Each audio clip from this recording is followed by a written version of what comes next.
So, welcome to the HKS Energy Policy Seminar. I'm Joe Alding. I'll serve as the host today. Thrilled to have everyone in the room as well as online joining us in this hybrid format. We're thrilled to have with us today Roxana Shafiee for her talk, Carbon Abatement Costs of Green Hydrogen Across In-Use Sectors. She's a Harvard Environmental Fellow through the Harvard University Center for the Environment. She received her PhD in environmental research from the University of Oxford. Previously served as an environment, climate change, and energy researcher at the Scottish Parliament, following her dissertation research, and in 2022 was awarded the Standback Postdoctoral Fellowship in Global Environmental Science at Caltech. Roxana, welcome to the Energy Policy Seminar. Thank you for having me. It's all good? The sound? It's great to be here. Great to round off a term of brilliant talks and a brilliant year of talks, actually. Today I'm going to be talking to you about some of the research that I've been undertaking with Professor Dan Schrag over at the Center for the Environment. This is one of our inaugural presentations of this research, so I'm very open to feedback. Looking forward to hear what you have to say. So there is significant optimism surrounding hydrogen. I'm sure a lot of you in this room are here because you've heard some sort of whisper about the potential that hydrogen has, either that or that it's the last free lunch that you're going to get of the year.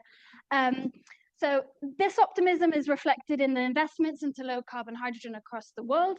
So there have been over 570 billion investments from the public and the private sector into hydrogen, and 41 governments have invested in some sort of, or have outlined some sort of hydrogen strategy or plan in order to implement hydrogen's decarbonization goals.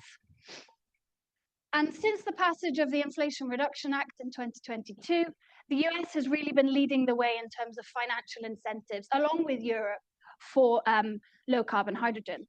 And this is through the production tax credits programs, where there's the opportunity of up to $3 per kilogram for hydrogen production. And the Congressional Budget Office estimates that this will probably amount to around 13.7 billion in investments into hydrogen, as well as the bipartisan infrastructure law, which earmarked 8 billion in grants for hydrogen hubs across the US. So the focus of these investments and these policy targets are focused on low carbon hydrogen. So there are two types of low carbon hydrogen. The first is green hydrogen, which is produced using renewable electricity with electrolysis to produce hydrogen. And there's also blue hydrogen, which is produced using conventional fossil fuel methods, then capturing the CO2 and storing it. So for the purposes of this talk, I'm going to be focusing on green hydrogen, because this is really where most of the focus is centered on, and really is the kind of the gold standard when it comes to low carbon hydrogen. So some of you in this room might be questioning, well, I've heard about hydrogen hypes before. So I want to bring your attention to the fact that this article was published in spring 2004, so exactly 20 years ago, kind of outlining what's going on in terms of the hydrogen world, because we're in a similar situation where there was a lot of enthusiasm and excitement.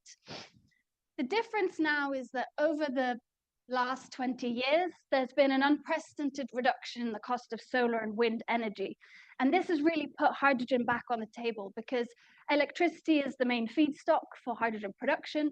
So as this has come down, people have reconsidered hydrogen as a potential decarbonization strategy. There's also another impetus for hydrogen. As we've increasingly electrified sectors of our society, it's become increasingly evident that we need something to abate the 30% of emissions from the hard to abate or hard to decarbonize sectors. And these are sectors such as steelmaking, cement, backup power, heavy duty freight, and aviation, where electrification is currently prohibitively expensive, or it's technically challenging to electrify these sectors.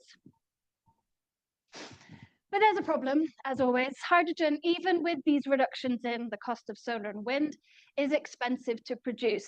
So estimates, now bear in mind there's not currently a hydrogen economy, so these are just estimates. Not a single ton of green hydrogen has been sold to date.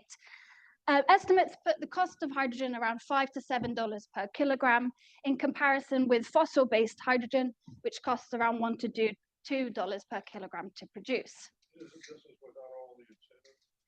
This is without all the incentive, that's correct, yes. But many reports are optimistic that these production costs will fall rapidly. So I'm showing you here two reports, one from Bloomberg and one from McKinsey, that show that by 2050, the cost of hydrogen production will have fallen to less than $2 per kilogram, and often in certain parts of the world could even be less than $1 per kilogram for the production. So why do they think that these costs will come down rapidly? There are a few different reasons. One of the reasons that it's predicted is that electrolyzers, the central technology for producing green hydrogen, will rapidly fall in cost. The second is that electrolyzers will become more efficient. So these two plots are showing you predictions of how the cost of electrolyzers and the efficiency of electrolyzers will become more efficient as time goes on. But there's also another prediction as well, that solar and wind, as this plot shows you, is also predicted to come down increasingly in cost. And this is potentially contentious, but not something I want to dwell on right now. So in these three factors together are thought to going to bring down the cost of hydrogen with time. And the result of this will be extremely cheap abatement opportunities where hydrogen can be used across all different sectors of the economy, providing abatement opportunities at less than $200 per ton. So anywhere from use in cars to steel to shipping and space and water heating. So many reports are significantly optimistic that this will be possible as hydrogen comes down in cost. But among these reports and studies and analyses that are optimistic about these cost reductions, a number of fatal errors have started to gain prominence, which really call into question whether hydrogen will provide this widespread abatement opportunity. And the first one is the fact that there's an underestimation of current production costs by overestimating electrolyzer utilization rates. And don't worry, I'm going to break this down for you. In order to understand this error or this fallacy, you need to understand a bit about how hydrogen is made. So there's two scenarios in which green hydrogen can be made. The first one on the left is connecting your electrolyzer, which is here, directly to your renewables, operating your electrolyzer at the capacity factor of your renewables, so say around 20 to 40%, and then thereby having access to cheap renewable electricity. If it's untenable to have such low utilization rates, you might instead choose to connect to the grid where you can run your electrolyzer 100% of the time, but this comes at a cost premium. So you have to pay higher electricity rates if you're connecting through the grid. So when we look at the cost components of these two different scenarios, on your left, you have your off-grid scenario, which is mainly dominated by your capital costs because you're running your electrolyzer at low rates. And on the right-hand side, you have a scenario in which you're running your electrolyzer at high rates, and therefore electricity costs dominate the bulk of your cost.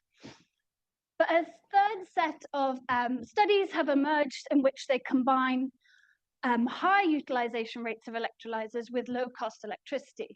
And this is just, at the moment, just not possible. And what this does is lead to really low-cost estimates, around $2 per kilogram, that have combined essentially the best of both worlds. But we know from the way that renewables work is that this is just not possible. There might be niche scenarios where you can combine wind and solar to achieve high electrolyzer utilization rates, but in terms of widespread opportunities, this will just not be possible. Secondly is exclusion of appropriate storage and distribution costs. Many of the costs that I've showed you up to now are purely production costs, but we know that a green hydrogen supply chain will not only require production, it will require storage, distribution, and any infrastructure related to its end use. So for instance, that might be a refueling station. To give you an example of how significant these costs can be, you can buy gray hydrogen, so fossil-based hydrogen, at the pump in California. It costs $1 to $2 per kilogram to produce, as I showed you previously. At the pump, it costs $15 to $16 per kilogram of hydrogen. Now, just to put this into context, 1 kilogram of hydrogen is equal to 1 gallon of diesel fuel in terms of energy equivalent. So there are folks who are paying $15 to $16 per gallon of hydrogen in California. These errors are also seen in the DOE's Lift-Off to Hydrogen report, in which they've outlined that they have included storage and distribution costs as part of their modeling of the supply chain. So this is their report with this very convoluted figure looking at the different cost components. And as you see, they've also thought about the end use, so end price of hydrogen. But again, there's a problem. So this report uses low values of $0.1 per kilogram for storage and $0.1 per kilogram for distribution. However, we need to understand a bit about what goes into the cost of hydrogen storage and distribution to understand why this is a mistake. So the levelized cost of storage is the cost of storage that you would pay on top of the production costs, and it's formed of two components. The first component is your project costs, your capital costs, your operating costs, and anything cost associated with decommissioning. But this is the really important component that I want to bring your attention to, and this is the component that's the lifetime amount of hydrogen stored. And you can see that that's a function of the lifetime of your project, but also the rate at which you cycle hydrogen in and out of your stores. The same also goes for distribution. The cost of your distribution depends on the rate at which you're distributing your hydrogen. So we know that different sectors will have different demands for storage and distribution. I'm showing you here the natural gas consumption of the power sector versus the industrial sector. And you can see that there are large seasonal swings in the power sector natural gas consumption. So these are typically met with stored hydrogen, hydrogen that's withdrawn at a low rate from stores. Whereas the industrial sector, while it does have some changes, will unlikely need such significant stores of hydrogen. The same goes for distribution. Different end uses will have a different rate at which they'll require hydrogen to be distributed to them. So for instance, a chemical plant or a power plant will require a lot more hydrogen to be distributed to it for its final end use compared to a refueling station, which won't need as much. So these different components, as I showed you, so I'll just quickly go back, play into the levelized cost of distribution. So hopefully I've convinced you here that using a fixed value for the cost of distribution storage is just not the reality between different end sectors. Again, this lack of emphasis on storage and distribution is reflected in the investments. Around 75% of investments to date have focused on the production side of things, but very much less on the storage, distribution, and end use, despite it playing such an integral role into the supply of hydrogen. So finally, the final fallacy that's gained prominence is the comparison of production costs with fossil fuel prices. So many trusted reports compare the production costs, and again, you can see this projected decline in production cost with the cost of fossil fuels. Now, as I've just shown you, the cost of hydrogen will depend also on storage and distribution. So this is an erroneous comparison comparing production costs with the cost of fossil fuels, which do include these storage and distribution costs. So it's not a like-for-like comparison that has gained prominence in these reports. So now, considering all those errors, what did we seek to do in our study? In our study, we wanted to ask, if we take another look at these errors and correct for them, what is actually the delivered price of green hydrogen by end use sector? And then based on those delivered prices by end use, what is the carbon abatement cost of green hydrogen? So what is the cost in tons of dollars of CO2 to abate using hydrogen as an abatement strategy? So the approach we took was to look at start with different end uses. So we looked across three main categories. We looked at where hydrogen is currently used or where hydrogen has been proposed for use. So the first one being industrial uses, petrochemical refining and ammonia synthesis, where hydrogen is already currently used, as well as for new usage as industrial heat to replace natural gas, We also looked at the power sector, where there have been proposals, for instance, by the EPA, to co-blend hydrogen in with natural gas. And we looked at the freight sector, so the heavy-duty road freight. In these sectors, hydrogen would be abating, green hydrogen would be abating grey hydrogen produced using fossil fuels, natural gas for industrial heat, natural gas within the power sector, and then, of course, for the freight sector, diesel. And the reason that we chose these sectors, of course, there are other sectors in which hydrogen has been proposed, such as aviation. These are the closest to being, in terms of the technology readiness, to actually being implemented. So in order to come to an estimated delivered price by end-use sector, we're constrained by the lack of empirical data. So we needed to produce estimates for actually how much will hydrogen cost delivered to each of these different end uses. So in order to do this, we performed an analysis of what is the storage and distribution requirements of these different end uses, specifically looking at the storage cycling rate and the distribution rate. Now, recall that the levelized cost of storage and distribution depends on these two factors, which will vary by end use. So this is why we took this approach to outlining costs. So the second part of our analysis, in order to pin a cost for these different components, was to compile storage and distribution costs from published cost values.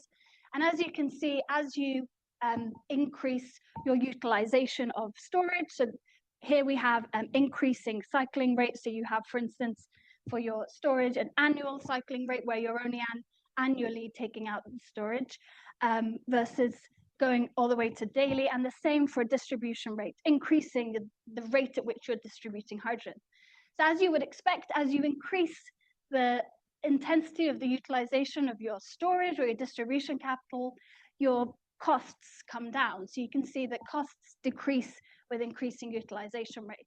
So that's what we found when we compiled costs that have been published for different in different scenarios. And then the second part was just to bring your attention to the fact that the cost estimate that I showed you earlier for the DOE, putting the costs of storage and distribution at $0.1 per kilogram, is the very, very lowest cost estimate that you get when you look at actual storage and distribution costs based on extremely high cycling rates of storage and distribution infrastructure. So the values that are being used now in these reports are values that are contingent on the most highly utilized storage and distribution capital, but this is just not going to be the scenario in which, the way in which storage is used. So for instance, in contrast, the power sector, we would expect to use, as I showed you earlier with the natural gas consumption, we would expect the power sector to use storage, for instance, seasonally or every few months. And what that means is that they're paying in the region of around $2 to $3 per kilogram, as opposed to 10 cents per kilogram of hydrogen. Again, for the distribution, because the power sector, we would expect to have a very high demand for hydrogen if it was going to use it in place of natural gas. The distribution costs are the lowest that they could be because of this high demand. Whereas, for instance, if you are a refueling station, your demand is going to be a lot less on a per site basis. So the distribution costs are a lot more. So this is how we gauge the cost structure of different components for different end uses, was looking at the storage and distribution cycling rate. So now what I'm going to show you are the delivered prices that we estimated for those different sectors that I showed you previously. So our analysis assumes that the delivered costs are production agnostic, so they're all getting their production, they're all getting their hydrogen from the same supply, so production costs are the same. But we start to see differences when we look at the storage costs. Again, it's really only the power sector which we would expect to have significantly higher storage costs because of this low turnover of stores that are needed in order to mitigate those seasonal changes in demand, as I showed you previously. And then because each of these sectors has a different demand per site for hydrogen, it also has a different cost when it comes to distribution. And then finally, there's one thing that's unique about the freight sector, and that's the need for refueling stations. And which adds an additional cost to this sector. So you can see that the costs that we estimate range anywhere from $7 up to $15, and you can see that there's differences based on which the end use that hydrogen is used for. So now, based on these delivered costs, we calculated the carbon abatement cost of using that hydrogen in place of incumbent fossil fuel systems, so natural gas, diesel or grey hydrogen. And this is what we found. So we found that the carbon abatement costs are typically over $500 per ton of CO2 to use hydrogen across these all different end uses, with the lowest costs in the sectors that already use hydrogen, so that being ammonia and refining. And to put into context as to how high these carbon abatement costs are, if you were to translate this into an additional premium on your diesel, for instance, this would add an $8.39 per gallon of diesel sold. Now, we also modeled production costs if the production costs come down in line with what would be expected, so $2 per kilogram, and we see that the abatement opportunities remain limited. So they're really only limited to ammonia, the ammonia sector where hydrogen is already used. In all other sectors, hydrogen remains a prohibitively expensive abatement strategy. And this is really problematic because many reports and sectors are really banking on hydrogen to be the strategy for decarbonization.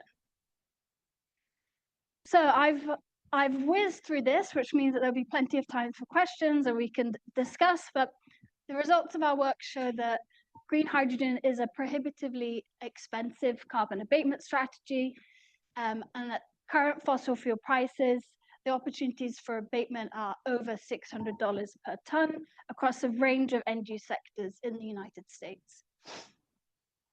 And even with reductions in production costs in line with what's predicted, the opportunities will remain highly limited, really only to ammonia production and potentially heavy-duty freight. But there really needs to be significant reductions in the cost of storage and distribution in order for hydrogen to be a cost-effective abatement strategy. So based on these findings, we recommend that governments should really retain a broader strategy of decarbonization approaches. And while there may be niche opportunities and scenarios in which hydrogen can be low cost, for instance, if you were to produce and consume your hydrogen on site and you are in close proximity to salt cavern storage, then there might be opportunities in which hydrogen is cost effective. But this is not going to provide a wide and a broad decarbonization pathway for the entirety of these hard to abate sectors. So really there needs to be emphasis on looking at different approaches to decarbonizing these sectors, things like biofuels or advanced electrification, as well as continued investment into hydrogen as well. So further support is needed for research into storage and distribution technologies. As we've shown you, storage and distribution are considerable cost components of the delivered cost of hydrogen. And in order to bring down the abatement costs in line with, for instance, the social cost of carbon, there really needs to be additional support and investment into storage and distribution such that these costs also come down. So I'll leave it there and I'm happy to receive any of your questions. Thank you.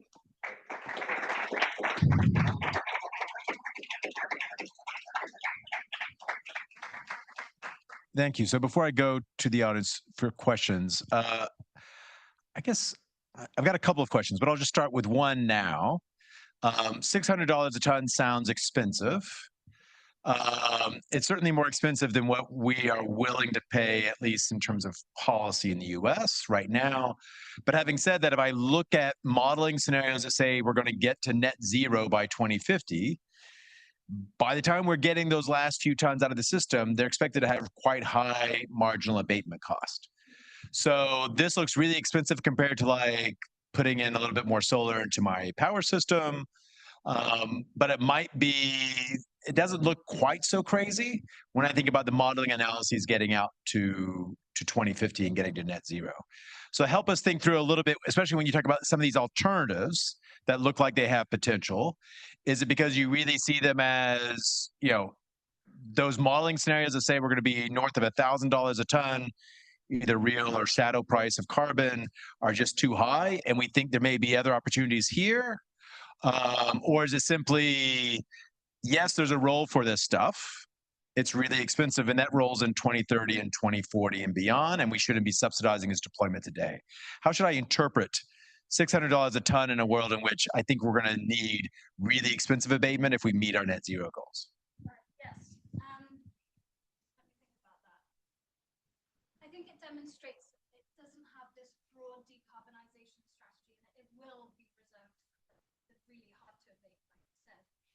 But at the moment, that's not the narrative. At the moment, I mean, for instance, in the UK, where I'm from, there have been proposals of co-blending hydrogen into natural gas pipelines, right? And we have other alternatives. We have heat pumps or efficiency measures. So the thing there is really taking another critical look of where is hydrogen going to be really necessary in terms of there is no alternative and we have to tolerate a high carbon cost, and where are there alternatives that could potentially be lower cost or needs or should garner more research and development attention?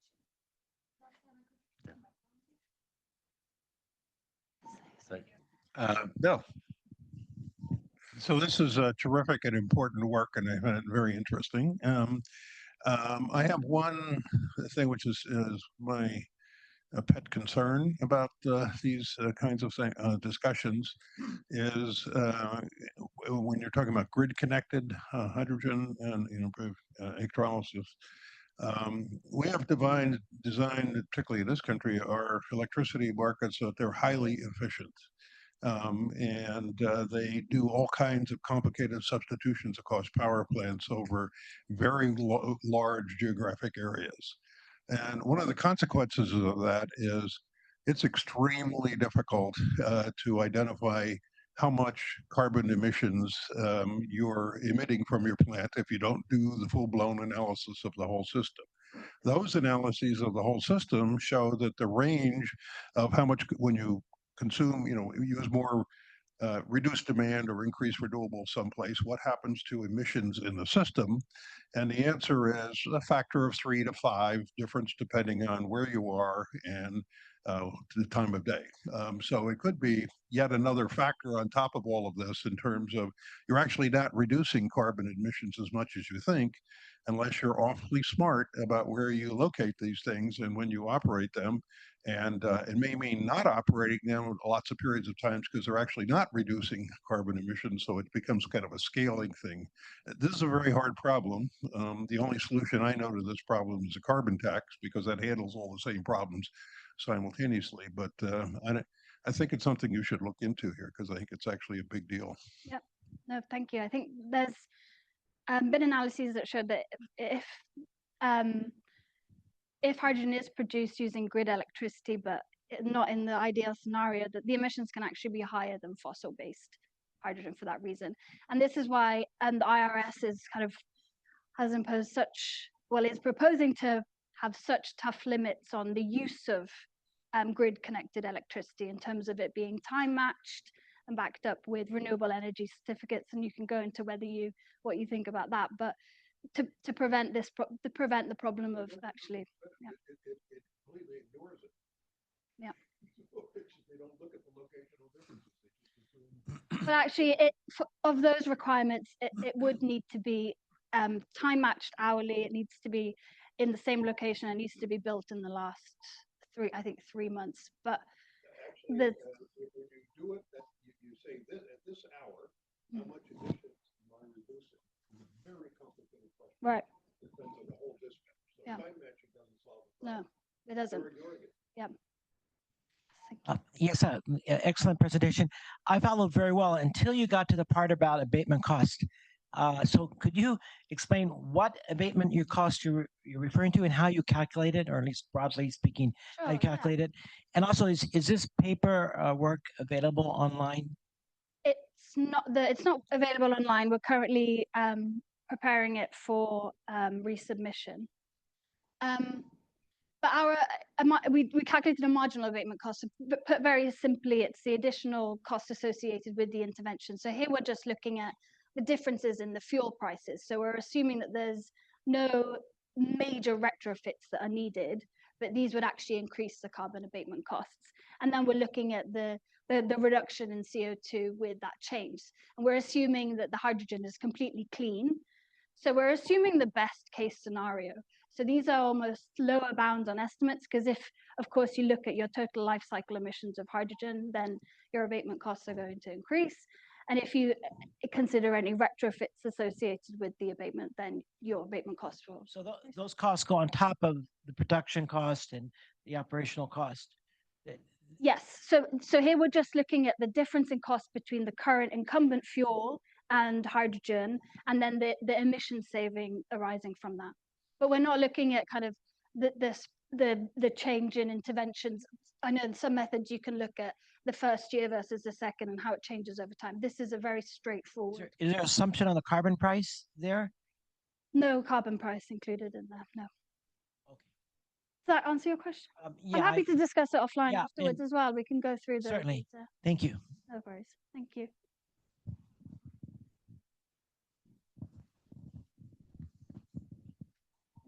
Thank you. So on the question of distribution, there's also a question of distance, which would impact the cost. I'm curious what assumption you made on distance. Some similar research that I've seen is focused on the concept of hubs, and if you're co-locating everything very close, you abrogate the need for the expensive distribution. So I'm wondering and also, are you looking at pipeline? Are you looking at tube and trailer? What kind of distribution are you looking at? So we're looking at the two forms of distribution which are the most mature at the moment, so pipeline and truck distribution. And the different distances, because this is going to vary on a site-by-site basis, so our focus was mainly looking at what the differences between end users are as opposed to individual sites. But that's actually encompassed within the error of these costs. So actually demand is a bigger driver in terms of distribution costs and distance based on our analysis. Well, demand would impact the size of the pipe, which would impact the costs. Right, But distance is also a function, right? It would yes, definitely be expensive. It's not a first order in the same way. Like if we go back to our calculation of the levelized cost of distribution, it's the lifetime amount of hydrogen distributed. So yes, distance would play into that, but it's mainly about the pipeline size and the volume you could actually distribute. Thank you. Yeah, thank you for this. This is like a good reminder to include the whole ecosystem when looking at a thing. But like one thing that I found interesting is this this utilization rate slide that you showed. Maybe we could go to that. So there was the capex and the capex and the opex graph. So I think the production costs. Yeah, exactly on the production costs. I'd be curious. So wouldn't that, like, if we look at the off-grid production, which is basically, I think, something that like you and like others are pushing for. If we like look at this larger capex component and assume then like the numbers from the paper of Gunther Gleng that you referenced earlier, wouldn't that like have a higher potential to drive down the cost quite a bit, because I think they have like these 2030 projections that it will already like quite decrease the capex.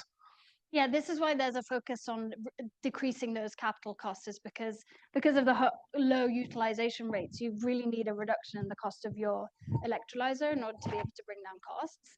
I'm not quite sure what your question. So like I don't know, like this $4.55 is like quite different from what Gunther mentioned in his paper.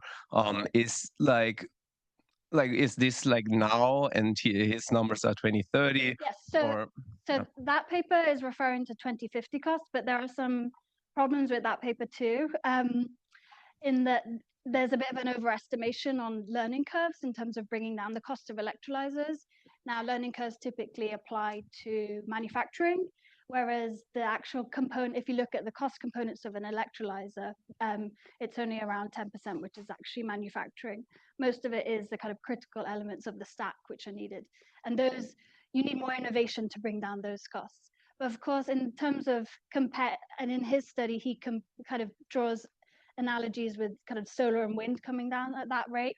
And of course, as I've mentioned throughout this talk, you know, production is only one cost component. So even if your electrolyzer comes down to zero, you've still got those other cost components in the supply. Okay, cool. Yeah, that's helpful. And another question, just like maybe just one more, which is you're comparing the when you're calculating the abatement cost, you're comparing, like, for example, in steel to the gas prices, right? The natural gas prices in the US are quite low compared to Europe or like Germany in a sense. Have you run the analysis for like coal-fired steel plants or coal-fired power plants? No, so we're predominantly doing it based on natural gas. And you're right in that if you were to do these analysis on European prices, the abatement cost would be lower because of the higher current cost of fossil fuels there. But because of the high delivered cost, they're still untenably high, above $500 per kilogram, but lower. You're right.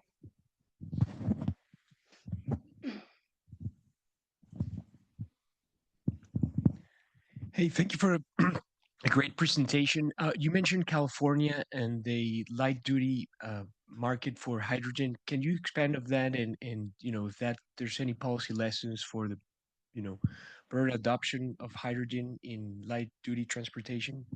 Yeah, so along with some of the safety issues that they've had, I mean, all I can really say about that is that it's entirely grey hydrogen, so it's not actually low carbon hydrogen.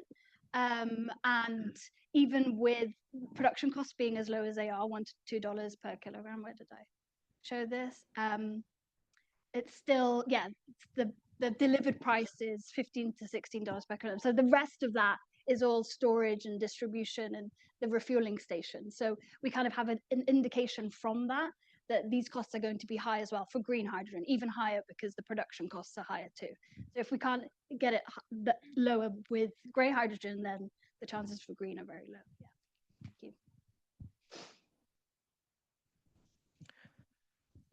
you. Thank you very much for this wonderful presentation. At one point, you're referring to the study from IRENA, and where you're showing how the scaling up of the electrolyzer will drive down the cost.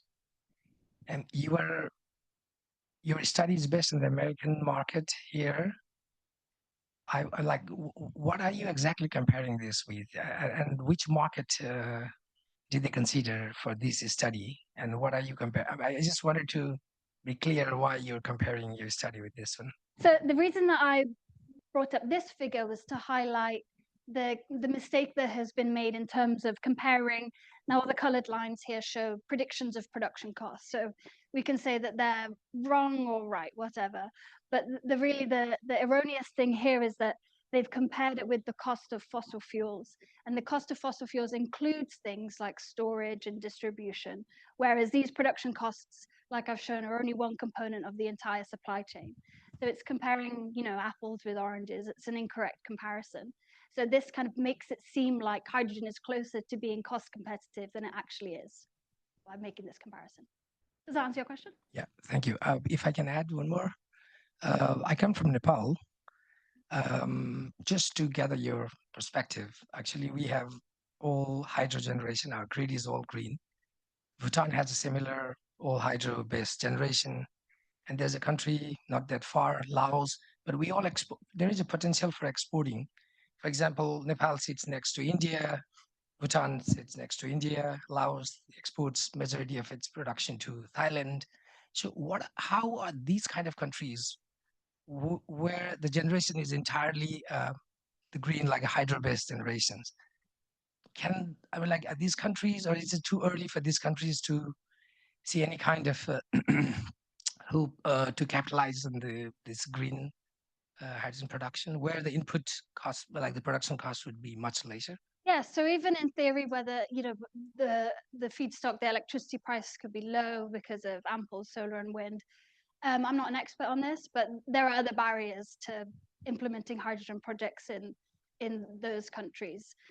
Without seeing the specifics, I can't say anything, but like you mentioned, if there are export opportunities, that comes at a cost. You know, you've got to ship your hydrogen, you've got to build pipelines to move it, and then you have your last mile costs as well. Once it gets to the country of destination country, then you have to distribute it. It has to be stored somewhere. So these costs all still apply, regardless of, you know, whether you're making your hydrogen somewhere and exporting it to. Thank you.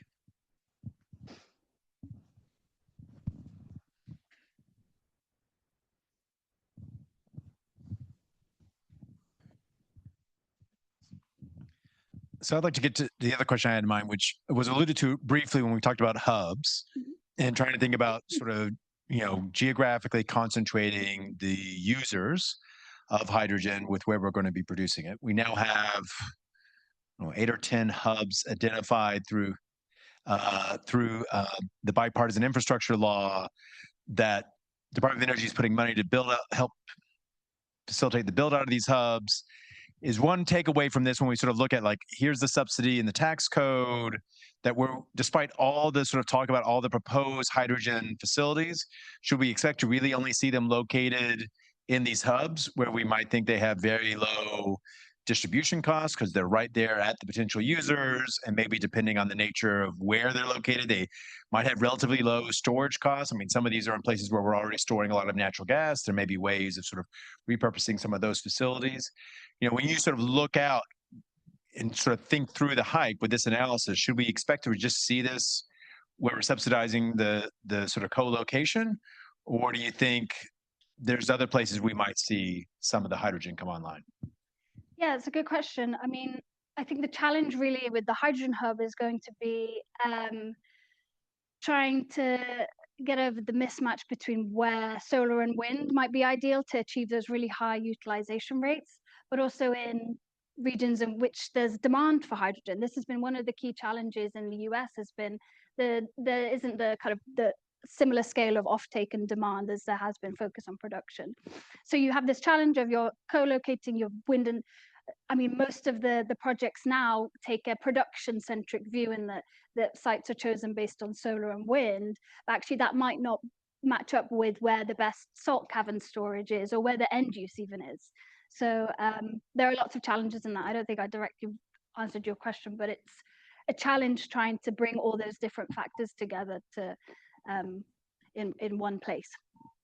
Do we think costs can meaningfully come down on distribution and storage? So there's no. For me, it strikes me that, like, when we're talking about the electrolyzers, we're talking about sort of a space that is, I think, relatively new, although there may be some people in here who would correct me on that. Whereas I feel like on storage and distribution, we're talking about technologies that have been around for a very long time. Do we think there's much potential for driving down those costs? So not in the technologies that already exist that are mature, but there is some potential, for instance, in metal hydrides, which store hydrogen at high concentrations, for instance, but current projections don't predict that the cost of storage and distribution will come down, which suggests that there's really focus is needed on the innovation side of things. Yeah. Okay. Any other questions from the audience? Yes, please.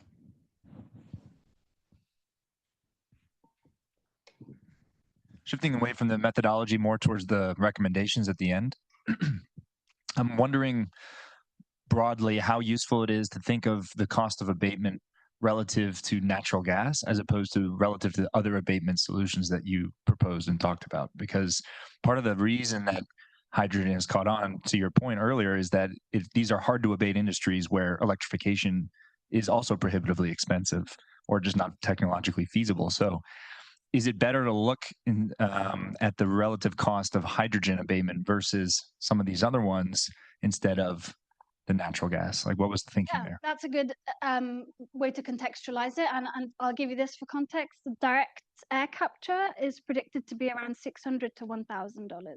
So in some of these cases, hydrogen it's cheaper to suck CO2 out of the atmosphere than it is to use hydrogen.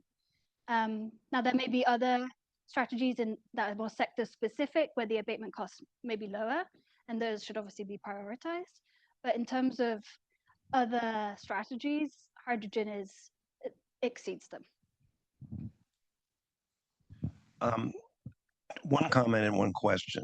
The comment is, it probably is worth doing a run of when you have this sort of dedicated solar and wind, and you had a utilization rate of around 40%. And then you had one where you were buying it off the grid for a much higher price, and you had a utilization of 100%. It seems to me that you might want to run what I call the Norway Run, where you're looking at 100% of a dedicated hydro dam, for example. Mhm. I mean, that's very, very isolated, locational specific, but it might answer some of the questions that other people have raised here. And I guess as I look at all of this, is that if you were looking at hydrogen down the road, is there, and you look at the IRA and what it has in it, I recognize that the carbon price still stays up. How much is the IRA going to do here? Or is this still going to be prohibitively for the individual investor? Mm. I'm not talking about the society, because the government's paying now part of the carbon fee. That's a different question, because then it remains to be seen how actually close does the $3 per kilogram get the investors into economic viability and on a project by project basis. And that, I don't know the answer to that. That's a different challenge. This is kind of more from the policy side of things, but yeah. Okay. That's a good point.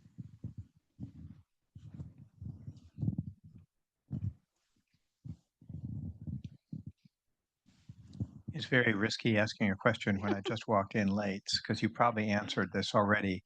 But if you did, just tell me so. And if you didn't, I'd be interested. An alternative approach, instead of using hydrogen directly as a fuel, is to use it as a feedstock for power to fuels. So if you say combine this with CO2 from direct air capture and maybe get those costs down, which is not what this is about, and then you go through some appropriate process and create hydrocarbon change from that, then you can create SAFs and so forth.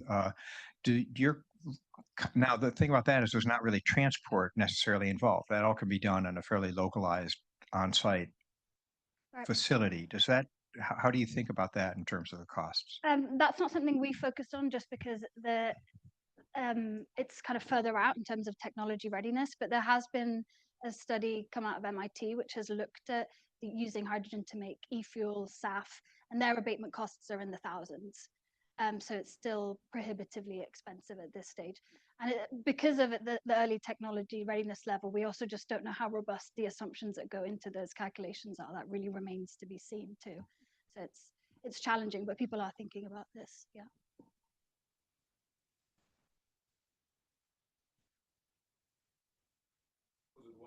One more question. So one of the reasons why we do research is we want to inform people who make decisions in the real world. You talked some about the analyses that DOE has. They have these ambitious goals. Have you had a chance to share some of these insights with DOE? They may not necessarily be enthusiastic when you say we come to different conclusions, but I'm curious what kind of appetite you've seen out there in the policy community or among stakeholders when you've talked about this work. Yeah, so there's increasing recognition that these are important costs that need to be considered. I think the uncertainty at the moment is what the actual costs are. There's quite a range, and there's just uncertainty in terms of what the parameters in which the end users are actually going to use this infrastructure and how it's going to group. Is it going to be a cluster that's served by a pipeline, or individual sites? So these are all, so that there's increasing awareness that these need to be looked at seriously, but yeah, more needs to be done there. Yeah. Great. Yes. So you research this very well, so I don't want to see you're wrong, but Japan, as you no doubt know, has very aggressive policies in place. In fact, in my opinion, they're more favorable to developing the supply chain infrastructure than anywhere in the world, but that's just my opinion. They have a policy around comparable price difference, the difference between what it would cost in the market for a green produced hydrogen, and I assume it would include the infrastructure as well, the storage and distribution, versus comparable fossil fuel generated hydrogen or natural gas of comparable power density. Have you looked at that, and what's your opinion on this? The EU has that too. It's called contracts for difference. Right. And their primarily focused on industrial uses that already use hydrogen, petrochemical refining, ammonia synthesis, but those really aren't the sectors in which that are going to face the highest storage and distribution costs anyway, because there are a lot of proposals where hydrogen may be produced and consumed on site. It's really the other sectors that storage and distribution infrastructure is more a significant component, but we haven't looked at those policy side of things. We've been focused on the So in Europe, you're saying it applies to which sectors? It applies to, I believe, petrochemical refining, ammonia synthesis, and I think there's some indication that it might be used in steel making as well, as a replacement for natural gas in a blast furnace. Has Japan's policy come up in your work? No, but I'm aware that Japan is co-blending hydrogen. I think may even be with coal in power plants, but I haven't looked into it specifically now. So it might be worth you looking into the same policy cost price difference, or CDF. My understanding is across any industry, any hydrogen used in any industry, and it's gathered a lot of interest among investors. Thank you. Okay, so before we wrap up, I would like to thank Liz Hanlon and Paul Sherman for all of their work making everything go incredibly smoothly over the course of the year in the seminar series. Thanks to both of you. Yes, we can applaud them. Thank you.